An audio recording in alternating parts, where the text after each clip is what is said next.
é castelo forte, mão, defesa e armamento. Bom dia, amigo, amiga, membro.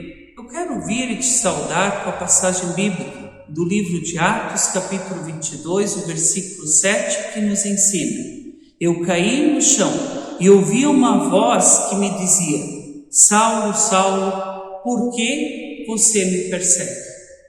Através desse versículo bíblico, nós podemos perceber o nosso Senhor Jesus Cristo chamando a atenção de Saulo e, além disso, lhe questionando.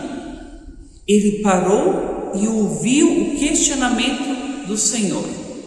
Ouvir o que Deus nos diz nem sempre é fácil.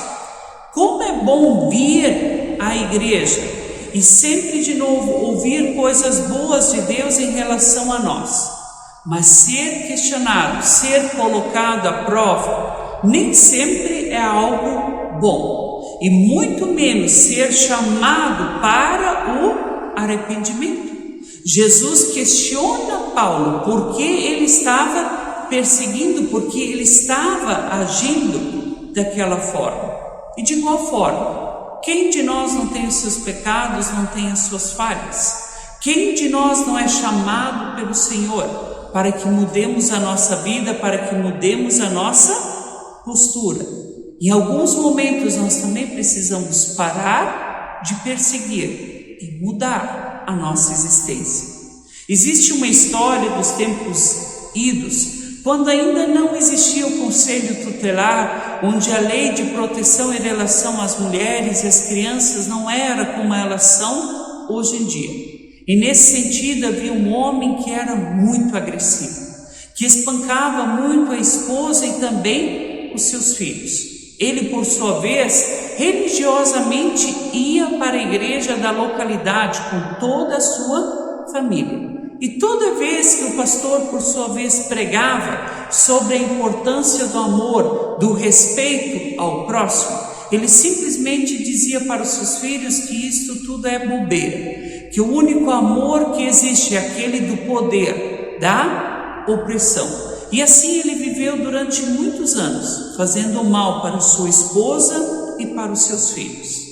Aconteceu que este mesmo senhor sofreu um acidente com sua carroça, e por sua vez ele perdeu o movimento das pernas.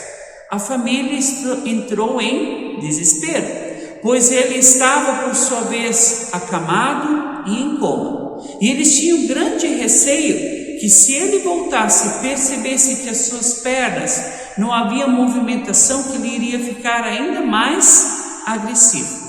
No entanto, quando ele acordou do coma, ele ficou assustado e apavorado. Ele percebeu o quanto ele era dependente das outras pessoas, e durante um bom tempo ele permaneceu calado. Passado esse período onde ele refletiu muito, ele pediu à esposa que fosse até a cidade e chamasse o pastor da sua comunidade, pois ele precisava se confessar. O pastor veio ao seu encontro e os dois conversaram longamente, onde ele abriu o seu coração e contou o quanto ele era agressivo, maldoso, principalmente com a sua esposa e com seus próprios filhos. Diante desta situação toda, de uma mudança, de uma transformação, de um arrependimento profundo, o pastor trouxe absolvição para este homem e também lhe trouxe a esperança de que ele possa viver uma vida de uma forma completamente diferente.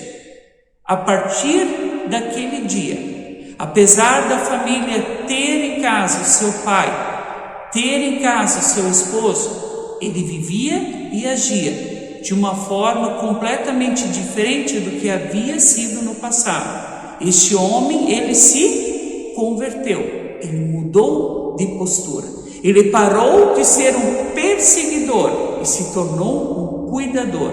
E como um milagre, a partir do momento em que ele mudou, ao longo do tempo ele recuperou o movimento das pernas. E mais uma vez a família se se assustou. Será que ele vai voltar a ser um carrasco?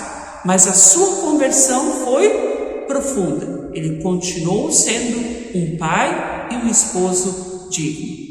Assim também é com as nossas vidas. Precisamos sempre analisar-nos. Precisamos perceber se nós estamos fazendo algo de errado, se nós somos agressivos. E se por um acaso nós estamos cometendo esse pecado, ainda dá tempo para pedirmos perdão, ainda dá tempo para mudarmos.